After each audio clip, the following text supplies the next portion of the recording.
et bienvenue à l'émission Chrétien comme Christ.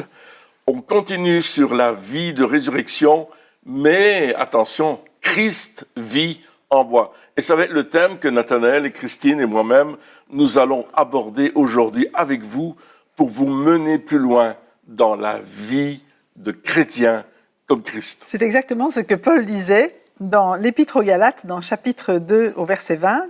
Il dit « J'ai été crucifié avec Christ. Ce n'est plus moi qui vis, c'est Christ qui vit en moi. Et ce que je vis maintenant dans mon corps, je le vis dans la foi au Fils de Dieu qui m'a aimé et qui s'est donné lui-même pour moi. » Et bien sûr, quand Paul parle de crucifixion, il ne s'agit pas de se mettre des clous dans les mains, dans les pieds, mais vraiment de considérer qu'on est mort avec Christ, ressuscité avec lui, et que maintenant c'est Jésus qui vit en nous et à travers nous. Donc quand il parle de crucifixion, il parle du fait de mourir à soi-même. C'est un petit peu le terme qu'on peut utiliser. Et mourir à soi-même, ça veut dire aussi que bien quand on est vivant, on a des réactions. Hein. Mais lorsqu'on est mort, c'est un petit peu plus compliqué. Je me souviens de cette histoire d'un homme qui priait et puis il demandait à Dieu, il disait « Seigneur, mais comment est-ce que je veux… excusez-moi, c'était un prêtre et il demandait à son supérieur, il dit « Mais comment est-ce que je peux faire pour mourir à moi-même ?» Et puis son supérieur lui dit « Écoute, c'est simple, va sur la tombe d'un tel, hein, c'est un grand homme de Dieu, va, et tu vas et tu vas dire plein de belles choses, des éloges sur lui. » Donc il va sur la tombe de cet homme. Et puis il commence à dire voilà, tu étais merveilleux, tu étais vraiment un homme de foi, tu étais tellement grand, spirituel, etc. Et pendant une demi-heure comme ça, il ne fait que des éloges dessus. Puis il revient, il dit voilà, je l'ai fait. Ah super, ok. Maintenant tu retournes et tu vas dire tout le contraire. Tu vas l'insulter, tu vas dire toutes des malédictions sur lui, etc. Il dit bon, d'accord. Donc il retourne, il va sur la tombe du gars et puis il commence à dire toutes des ouais, mais finalement c'est pas vrai, t'étais qu'un menteur, t'étais pas capable, t'étais nul, etc. Puis il revient vers son supérieur, il dit voilà, je l'ai fait. Ah, super. Et donc, tu as fait les bénédictions? Oui. Et les malédictions? Oui. Est-ce qu'il a répondu? Non. Eh ben voilà, il est mort.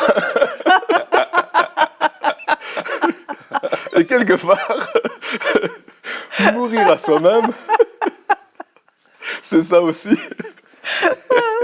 Je ne m'attendais pas à ça. C'est vrai, tant qu'on réagit, c'est qu'on n'est pas mort. C'est qu'on n'est pas mort à nous-mêmes. C'est exactement ça. Tant qu'on réagit, c'est qu'on n'est pas mort.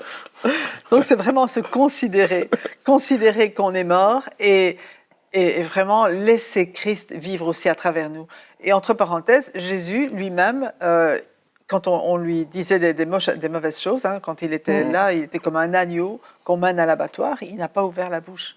Quand on a parlé contre lui, jamais il ne s'est défendu. Et ça, je crois que c'est aussi important de réaliser, mais ça ne me touche plus. Alors, ça n'arrive pas du jour au lendemain non plus, d'accord, hein, il faut être clair que même si on se considère comme mort, ben, comme disait Luther, le vieil homme, il essaye de revenir à la surface. Mais là, pour nous, ça nous montre, OK, il y a encore des choses à travailler dans ma vie.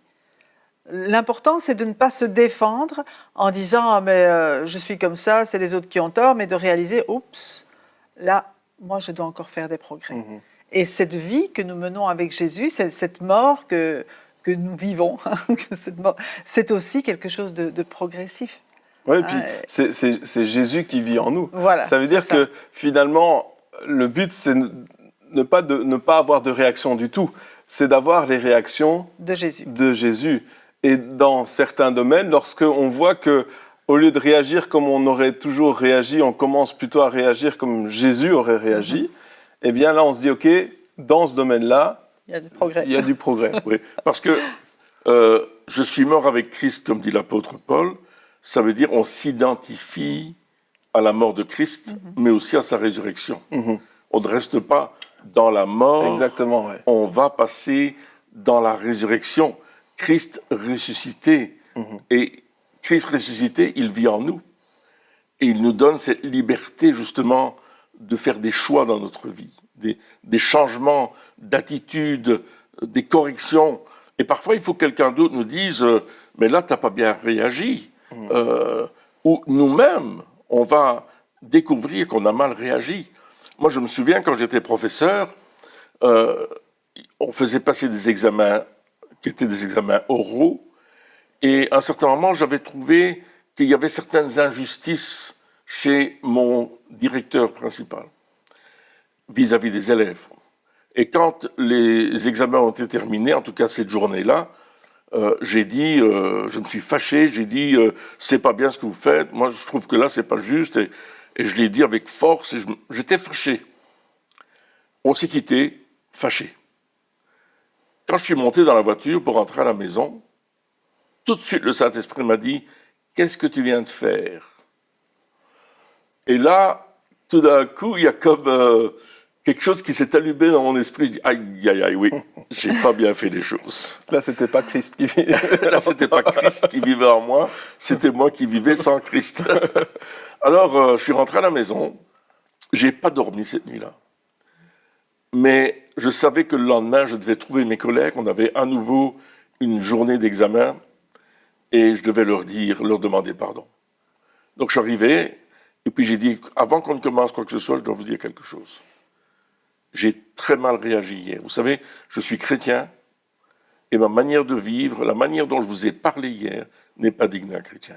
Je vous demande donc pardon. Je ne suis toujours pas d'accord avec la manière dont vous avez fait, mais la manière dont je vous l'ai dit n'était pas correcte. Et je vous demande pardon. Mes deux collègues et mon directeur qui étaient là ont été tellement surpris de la chose qu'eux-mêmes étaient gênés de leur attitude.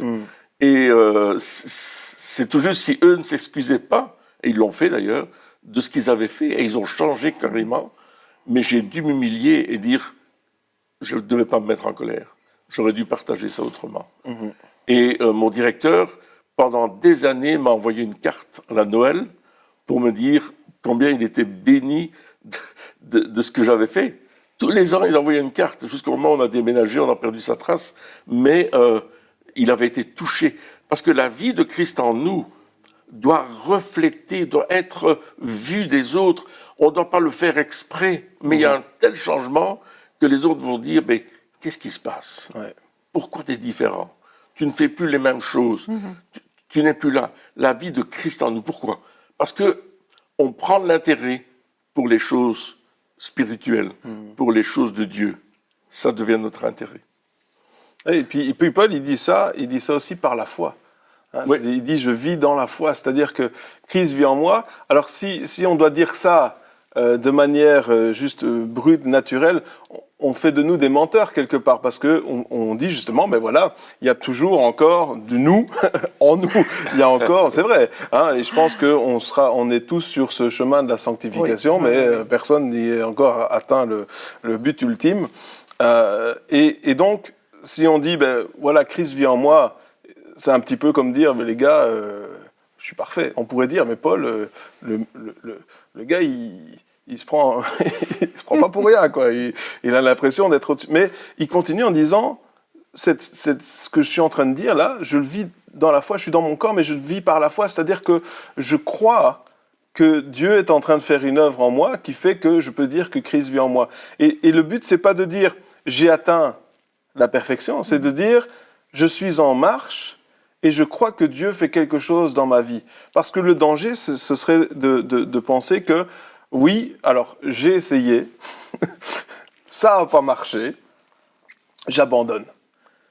Je suis un chrétien, mais quelque part, apparemment, la recette n'a pas fonctionné pour moi, il y a quelque chose... Mais non, Paul, il dit, oui, alors, il y a peut-être encore des choses qui ne vont pas, mais j'ai cette foi.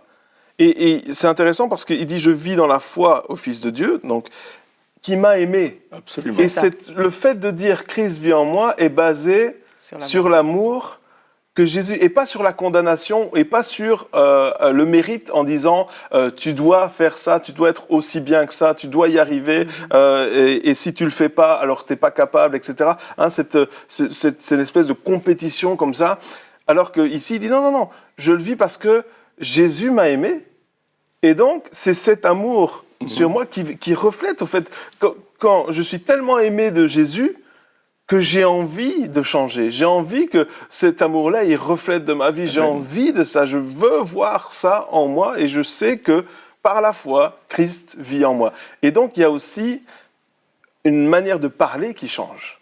Au lieu de dire non, on l'entend des fois, hein, je ne suis qu'un moins que rien, je ne suis pas digne, je ne suis qu'une petite chose, je suis qu'un ver de terre rampant. Oh Seigneur, pourquoi ne m'as-tu pas écrasé? Sûrement ton pied m'a manqué. Enfin, voilà. Alors que là, on change de perspective en disant oui, peut-être il y a encore des choses, mais j'ai été rendu digne parce que Jésus m'a rendu digne. Je suis sauvé. Je ne suis pas un ver de terre, je suis un fils de roi, etc., etc. Et on change notre manière de parler, pas à cause de ce que nous on a fait, pas parce qu'on est meilleur que les autres, mais parce que Jésus nous a aimés. Et il y a aussi un changement, on parlait de vie nouvelle, hein, il y a aussi une vie nouvelle dans nos paroles et notre manière de nous voir aussi. Et là, on touche à l'amour de Dieu. Cet amour qui n'a pas de limite, qu'on ne peut pas sonder, ni la hauteur, ni la profondeur, ni la largeur, on ne sait pas le faire. Tellement Dieu est amour, c'est sa nature première, c'est sa nature complète. Et quand cet amour nous atteint, on veut l'aimer en retour. On ne l'a pas vu encore, c'est pour ça qu'il parle de la foi. Oui, exactement. Mais il le vit. Il vit cet amour. Il y a cette rivière d'amour qui coule sur lui et il se dit je vis cet amour-là parce que Christ m'a aimé et s'est donné lui-même pour moi. Quel exemple extraordinaire. Oui, et c'est vrai que l'amour s'exprime par le don. Et quand Paul considère le don extrême que Jésus a fait pour lui, pour que lui-même puisse être sauvé, pour que lui-même puisse avoir une vie nouvelle, eh bien, la conséquence directe, c'est puisque Jésus s'est donné lui-même, je veux moi aussi me donner. Et la particularité aussi de l'amour, et surtout l'amour de Dieu, c'est qu'on le reçoit, ok, il vient nous combler, mais il passe à travers nous pour aller aussi aimer les autres. Il ne faut pas qu'on soit un réservoir qui reçoit l'amour, mais il faut que nous aussi, on dise, ok, cet amour-là, je le reçois, mais je veux le communiquer. Et pour le communiquer, mais je vais me donner aussi moi-même pour les autres. Et donc, encore une fois, on parle du fait que la Bible, c'est quelque chose, la parole de Dieu, c'est quelque chose de pratique. C'est pas quelque chose d'intellectuel. Hein, donc, ah oui, je sais que Jésus m'a aimé, point. Non, Jésus m'a aimé et il s'est donné. Et donc, moi aussi, je vais mourir à moi-même. Je vais aussi vivre comme Christ a vécu en me donnant. Et puis, on continue et on reparle encore une fois de cette relation avec Dieu. Oui. On en revient tout le temps. Paul peut dire « Christ vit en moi » parce qu'il a réalisé combien Jésus l'a aimé et qu'il s'est donné. Et donc, il a cette relation avec Jésus-Christ. Et c'est pour ça qu'il peut dire « Ok, ce n'est plus moi qui vis, c'est Christ qui vit en moi. » Parce que quand on est proche de quelqu'un, on voit des personnes qui sont mariées depuis longtemps, ils se ressemblent. Hein. Non, mais c'est vrai, lorsqu'on se marie, on a chacun un caractère bien à nous, des attitudes bien à nous, des habitudes bien à nous, des arrière-plans bien distincts. Mais plus on est marié longtemps, plus on passe du temps ensemble, plus quelque part on se dit mais ils veulent les mêmes choses, ils aiment les mêmes choses, ils font toujours la même, enfin ils ont envie de faire les mêmes choses, etc. Et donc on voit que des personnes qui passent du temps ensemble se ressemblent. C'est vrai. Et lorsque nous passons du temps dans la présence de Dieu, lorsque nous passons du temps à prier, de ce temps d'intimité tellement important, eh bien, la Bible dit que nous, qui reflétons sa face, nous sommes transformés à son image. Donc, plus on se rapproche de Dieu, alors c'est pas Dieu qui va changer à notre image, c'est nous qui allons changer à son image. Et c'est tellement extraordinaire de voir justement que cette proximité avec Dieu change notre vie et a changé la vie de Paul. C'est pas juste un passage, c'est pas juste un texte dans la Bible, c'est quelque chose qu'il a vécu, qu'il a retranscrit. Et c'est pas l'inverse, c'est pas quelque chose qu'on écrit pour que peut-être quelqu'un puisse le vivre. Non, ça vient d'une expérience personnelle. Et ce que nous avons besoin dans notre vie de tous les jours, dans notre vie de chrétien comme Christ, c'est des expériences personnelles avec Jésus continuellement. Ouais. Et on voit que Paul a donné cet amour Parce que si on reçoit cet amour, mais qu'on ne le donne pas vers Dieu, dans la louange, dans la célébration de son amour, ou vers les autres, cet amour va stagner dans notre vie et il va sentir mauvais. L'eau qui stagne ne sent pas bon. Il veut qu'on donne cet amour. Et plus on va le donner, plus la rivière va devenir grande. Va couler. Plus ça va être fort. Et pour, comme tu disais tout à l'heure, plus on fréquente Christ, plus on devient comme lui. Et c'est vrai. Mais Paul dit aussi, et je vais lire ce passage de Colossiens, au chapitre 3, « Si donc vous êtes ressuscités avec Christ, cherchez les choses d'en haut, où Christ est assis à la droite de Dieu. Attachez-vous aux réalités d'en haut et non à celles qui sont sur la terre. En effet, vous avez connu la mort et votre vie est cachée avec Christ en Dieu. Quand Christ, notre vie, apparaîtra, alors vous apparaîtrez aussi avec lui dans la gloire. » Donc, vraiment, le Seigneur nous dit, affectionne-toi aux choses d'en haut, cherche-les, qu'elles deviennent la raison principale de ta vie, et non plus à celles qui sont sur la terre. Il y a vraiment un changement radical dans notre manière de vivre et de voir les choses. On ne les regarde plus de bas en haut, mais de haut en bas. Oui. C'est toute la différence. C'est Christ qui nous amène avec lui, mais c'est vrai que c'est notre responsabilité aussi. Ça ne vient pas juste Jésus vit en nous, amen, c'est vrai, mais nous avons, nous aussi, à nous attacher effectivement aux choses qui sont en haut, à mettre nos aspirations, à canaliser nos désirs vers ce qui plaît à Dieu, vers ce qu'il aime, vers ce que lui nous demande, et savoir que c'est vrai qu'il dit, vous avez connu l'amour, la mort. Donc vous avez choisi, vous aussi, de mourir avec Christ. C'est un choix, ce n'est pas une imposition. C'est ce qui est spécial avec Dieu. Rien ne nous est imposé, où on n'est pas des marionnettes, où maintenant tu m'as donné ta vie, donc voilà, je fais ça. Tant que nous, on ne se donne pas et qu'on ne choisit pas vraiment de mourir avec Christ pour que sa vie vienne en nous. Et Jésus disait dans Jean 15, « Demeurez en moi et je demeurerai en nous ». Et ça montre, bien sûr, notre responsabilité, mais ça montre aussi l'amour de Dieu qui vient agir dans nos vies. Ce que nous sommes incapables, parce que chrétiens comme Christ, encore une fois, si... Ah, mais moi, je ne suis pas Jésus, quoi. Mais lui, il est capable de venir nous transformer à son image, et c'est son but. C'est le but de Dieu en envoyant Jésus, que Jésus ne soit pas tout seul comme ça, mais qu'il fasse de chacun de nous, de chacun de ceux qui croient en lui, des reflets de qui il est. Jésus était le reflet de la gloire du Père et il veut que nous reflétions aussi la même gloire et par son esprit, c'est possible. Et l'apôtre Paul continue toujours dans Colossiens 3, il nous donne des conseils pratiques. Faites donc mourir en vous ce qui est terrestre.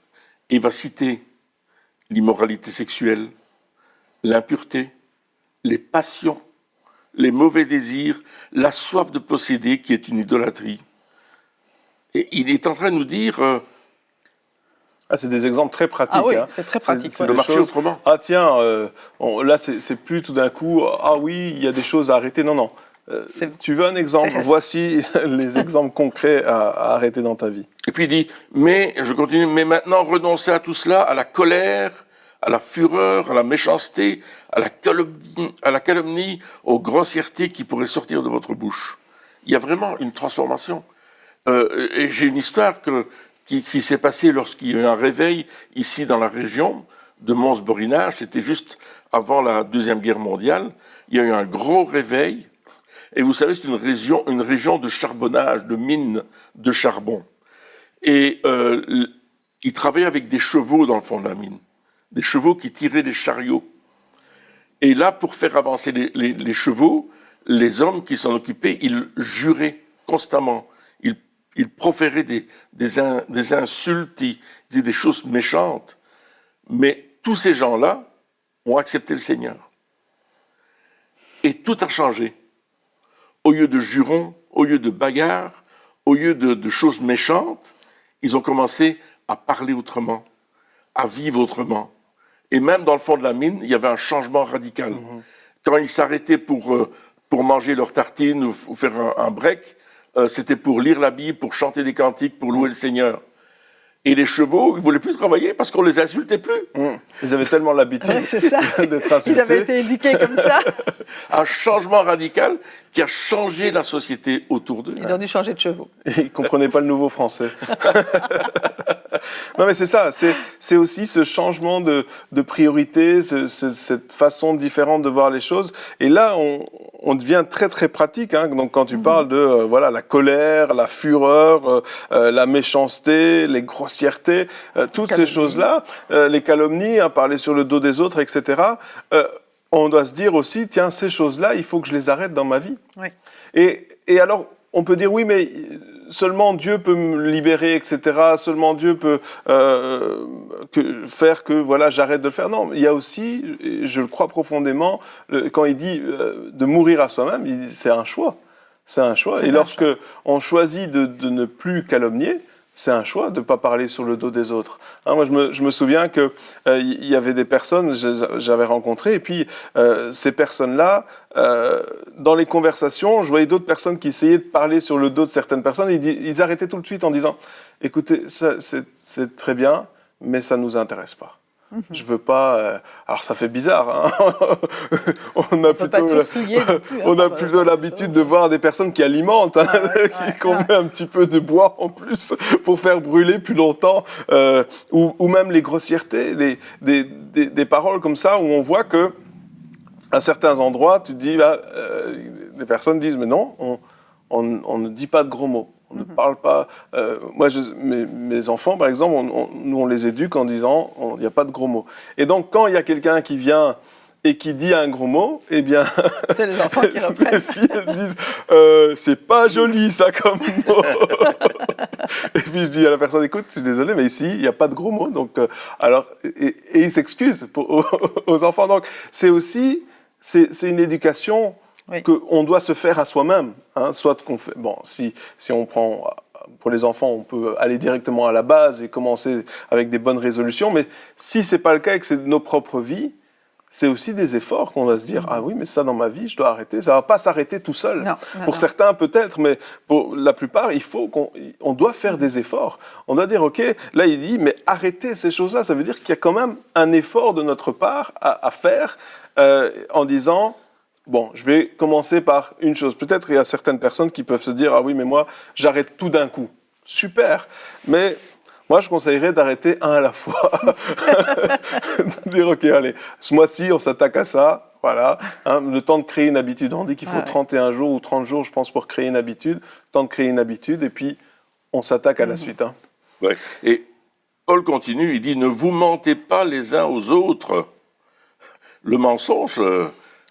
a une grande place aujourd'hui. Ouais, hein. T'as dit ça. Non, moi j'ai jamais dit ça. Il y a des gens qui mentent naturellement et qui croient leur mensonge. Oui, je sais. Je me souviens que j'avais parlé avec une personne comme ça qui mentait, mais de manière... voilà, on avait des preuves du mensonge. Mais elle croyait sincèrement qu'elle disait la vérité en mentant. Enfin, c'était extraordinaire. Elle se croyait, quoi. Elle croyait ses mensonges. Il y avait une autre personne, je pense qu'elle avait dit quelque chose qui était enregistré sur un répondeur. Donc, voilà. Et puis, elle revient, on lui dit, est-ce que tu as dit ça ? Non, je ne l'ai pas dit. Avec l'enregistrement à côté. Waouh ! Donc, quand on commence à mentir, si on ne fait pas attention, on va finir par se mentir à soi-même. Exactement. Ouais. Et le cycle est tellement énorme que on ne pourra que mentir et on croira nos propres mensonges. Oui. Et il continue, car vous vous êtes dépouillés du vieil homme et de ses manières d'agir. Vous avez revêtu l'homme nouveau qui se renouvelle pour parvenir à la vraie connaissance, conformément à l'image de celui qui l'a créé. Extraordinaire, extraordinaire. Dieu nous donne cette porte de sortie, il nous dit, mais plus tu vas aller vers Christ, plus tu vas aller vers Dieu, plus tu vas ressembler à ton Créateur, à ton Papa du ciel. C'est fantastique, parce que le vieil homme, il est mort. Ouais. On a revêtu l'homme nouveau. Vous savez, lorsque je mets mon costume le dimanche pour venir au culte, j'attends pas que mon costume me saute dessus. Hein. Je dis, allez hop, saute-moi dessus. Non, ça serait bien, je dois le revêtir. Ouais. je dois m'habiller avec, je dois bien l'aligner, fermer les boutons correctement et tout. C'est pas n'importe comment. Quand je revais l'homme nouveau, comme tu disais, c'est un choix, mais on veut que cet homme nouveau, il soit le plus beau possible. Ouais. Et puis, comme tu le disais, Dieu nous aide quand même. Il nous aide, c'est pas juste on fait tout par nos propres efforts, parce que là, ce serait pas possible. Hein. Il y aurait certaines choses qu'on pourrait faire et d'autres pas. Mais je pense que le mot-clé ici au verset 10, c'est l'homme nouveau qui se renouvelle. Et ça, c'est vraiment le mot-clé. C'est justement, là, on recommence à parler de cette relation avec Dieu. Le fait d'être renouvelé, c'est justement parce qu'on s'approche de Dieu. Et lorsqu'on s'approche de Dieu, on est renouvelé. Et c'est vrai que si il y a des choses peut-être qu'on abandonne, etc., donc on fait des bonnes choses, mais qu'on n'est pas renouvelé en Dieu, ça va devenir comme une religiosité, ça va devenir comme quelque chose, comme un mérite quelque part. On dit, mais voilà, finalement, j'ai arrêté parce que moi, je suis meilleur que vous. Et puis, alors que finalement, c'est être renouvelé en Dieu, le fait de s'approcher encore à nouveau, on le voit lorsqu'on s'éloigne de Dieu, lorsqu'on prend plus de temps avec Dieu, on voit que le péché recommence à prendre le dessus sur nous.